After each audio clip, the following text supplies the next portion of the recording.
let's use the TVM Solver on the TI-83 or 84 to solve problems related to making regular payments into a fund. Now this is a really challenging problem, but it's fascinating. For 45 years, we deposit $400 every month into a fund which grows at the rate of 6% annual interest compounded monthly. Then we retire and start withdrawing money.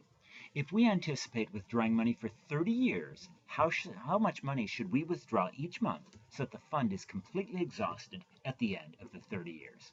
In other words, you start saving for retirement, you save for 45 years, and then you anticipate being retired for almost 30 years. We're going to solve this using TVM Solver. We've talked about this before. You can look at a previous video as to how to use TVM Solver. But again, for a TI-83 Plus or TI-84, you press Apps or Finance, then choose Finance and TVM Solver. For regular TI-83, press Finance and then TVM Solver. We enter the values we know, put our cursor at the value we do not know, and then press Solve. Okay, so the first thing we need to do is figure out, we need to break this into two parts. The first thing we do is figure out how much money we accumulate after the 45 years of deposits. So let's go ahead and do that. Here's what the TI-83 looks like. Press On, and then choose Apps, choose Finance, and choose TVM Solver. We end up with this screen. Here's what all of these things mean. The N, the I, the PV, etc. N is the number of compounding periods. So in this particular case, so N is the number of compounding periods, I is the interest rate, PV is the present value, PMT is the amount of the monthly payment, etc. So let's go ahead and look at these. So N is the number of compounding periods. Since you're putting in money for 45 years, N is going to be 45 times 12. Money is compounded monthly for 45 years. So 45 times 12 is the number of compounding periods. In this case, it's also the number of payment periods, but really N is the number of compounding periods. 45 years times 12 months per year. And then we press Enter. The interest rate is 6%, which, to be honest, is a reasonable interest rate. I think over the years, you can expect to gain about 6% interest if you invest in something decent like the stock market. So that's not a wild amount of money. PV, there is no present value here, so we'll just enter nothing for that. We're not starting off with a certain amount of money, so we'll just press 0. Oops, clear. So we'll just press 0 here.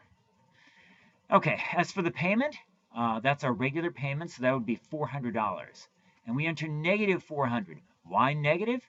Because any money that's coming out of your pocket, coming out of your wallet, has a negative sign in front of it. Cash outflow. Future value is what we want to know.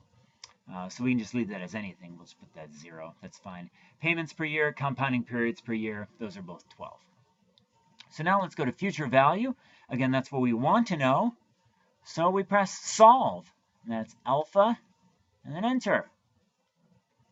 Okay, so it looks like we end up with $1,102,397.05.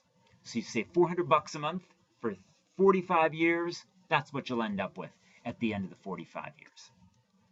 So again, this is what we get. $1,102,397.05.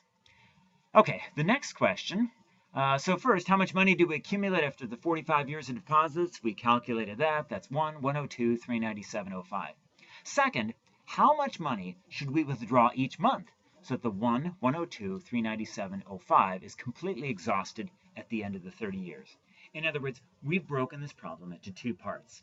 For the first part, we want to know how much money we accumulate if we save for 45 years. Now that we know how much money we've accumulated, we can solve the second part of the problem. Namely, given $1,102,397.05, how much money can you withdraw each month if you want that money to be gone in 30 years? So let's just enter this on the TI. Again, on. So N is the number of compounding periods. Since interest is compounded monthly for 30 years, that would be 30 times 12. Yes, I know 30 times 12 is 360, but that's okay. Whoops. We can let the TI do. We don't need to do that. we'll just do it ourselves. So 30 times 12. What I should say is we can let the TI do the rough work. We don't have to do that in our own heads or do it ourselves. 30 times 12, enter. Interest rate is still 6%, that's enter. Present value, okay, now this one's different. Present value is the amount we're starting with. And in this case, that would be negative 102, so $1,102,397.05. And again, that's the amount we start with, so that's why it's present value.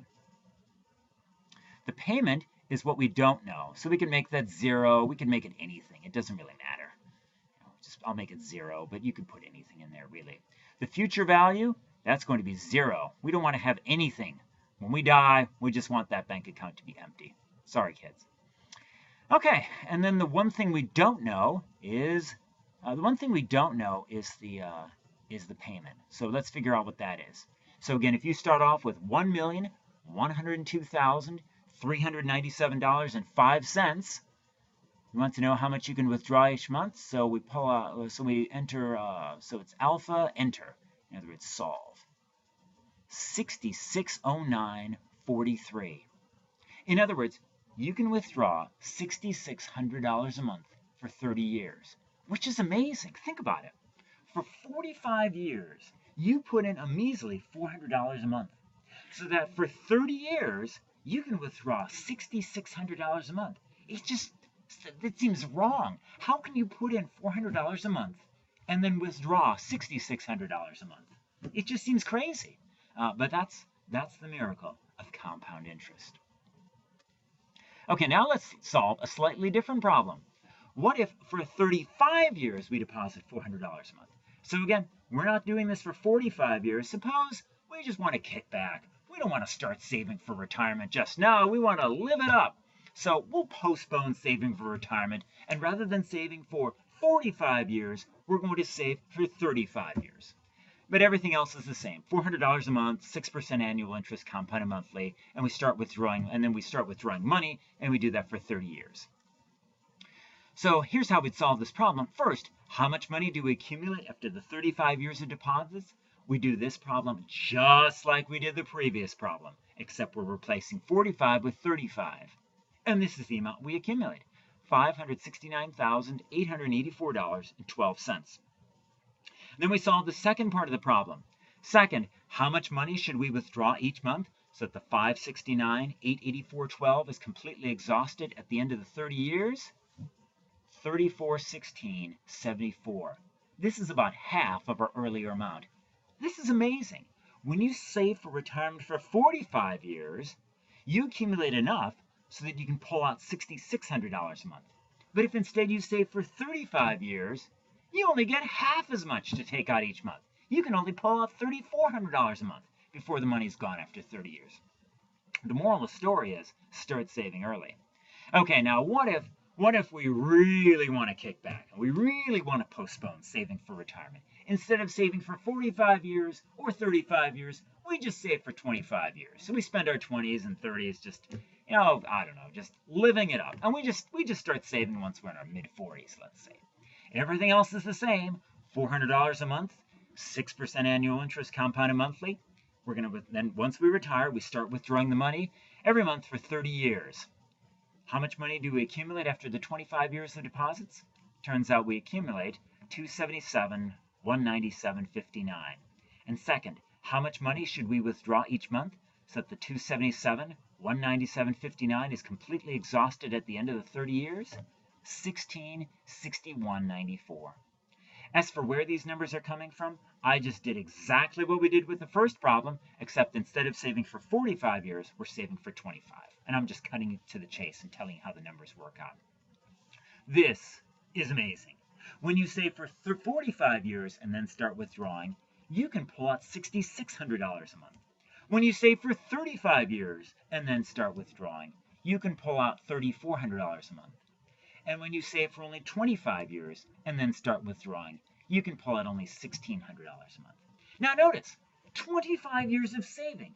That's more than half of 45 years. You might think, well, if I only spend half the amount of time saving money, I could probably get half of the $6,600. No way. you're getting less than a quarter of the 66. You're getting about a quarter of the 6,600.